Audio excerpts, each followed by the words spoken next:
ভাত খাওয়াই যেন কাল হয়ে দাঁড়িয়েছে বাংলাদেশ ক্রিকেটের জন্য। সম্প্রতি এমন এক অদ্ভুত বিষয় সামনে এসেছে টাইগার দলের সাবেক কোচ স্টুয়ার্ট লয়ের কথায়। অতিরিক্ত ভাত খাওয়ার কারণে পিছিয়ে যাচ্ছেন ক্রিকেটাররা, তাই অন্য দেশগুলোর মতো পাওয়ার হিটার বের হচ্ছে না বাংলাদেশে। তাছাড়া এই কোচের মতে আরও বেশ কিছু জায়গায় আছে সমস্যা। আর ভাত খাওয়া কিভাবে সমস্যার কারণ হলো ও এর প্রতিকার নিয়ে বিস্তারিত থাকছে প্রতিবেদনে। স্টুয়ার্ট ল এই নামটার সঙ্গে বাংলাদেশের ক্রিকেট প্রেমীরা বেশ পরিচিত। তার কোচিং আমলেই সোনালী যুগে পা রাখে টাইগার ক্রিকেট। মাশরাফি, তামিম, সাকিবরা ধীরে ধীরে ম্যাচ জয়ের ধারাবাহিক হন। সেই স্টুয়ার্ট ল বর্তমানে কোচিং করাচ্ছেন যুক্তরাষ্ট্রকে। আর সবচেয়ে মজার ব্যাপার হলো, তার অধীনে থেকেই যুক্তরাষ্ট্র কিছুদিন আগে বাংলাদেশকে সিরিজ হারায়। সেই সিরিজের পরেই তিনি কথা বলেন বাংলাদেশ ক্রিকেট নিয়ে।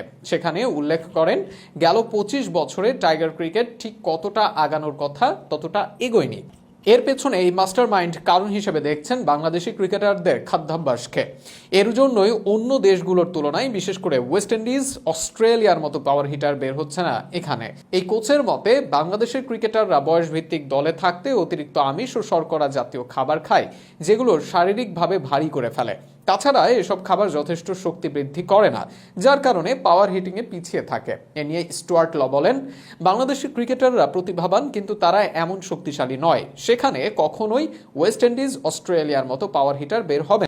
কারণ হিসেবে বলতে পারেন তাদের খাবারের তালিকা। আমার মনে হয় 13 থেকে 15 বছর বয়সে একটা ছেলে সেভাবে তৈরি করা উচিত, একটা খাবার তালিকা নিয়ে আসা উচিত। আর এই কোচের কথা অবশ্যই একেবারে ফেলে দেওয়ার মতো নয়, কারণ অন্য দেশগুলোর সঙ্গে তুলনা করলে দেখা যায় বাংলাদেশের ক্রিকেটাররা বেশিরভাগ ক্ষেত্রে বিরিয়ানি, ভাত ও রুটি অর্থাৎ শর্করা জাতীয় খাবার বেশি খেতে পছন্দ করে। কিন্তু বাইরের দেশের ক্রিকেটারদের, বিশেষ করে Virat Kohli, Andre Russell, David ওয়ার্নারদের খাদ্য তালিকা সেখানে সম্পূর্ণ ভিন্ন। ফলাফল তাদের তুলনায় অনেক পিছিয়ে সৌম্য, লিটন, তাওহিদ হৃদয়রা।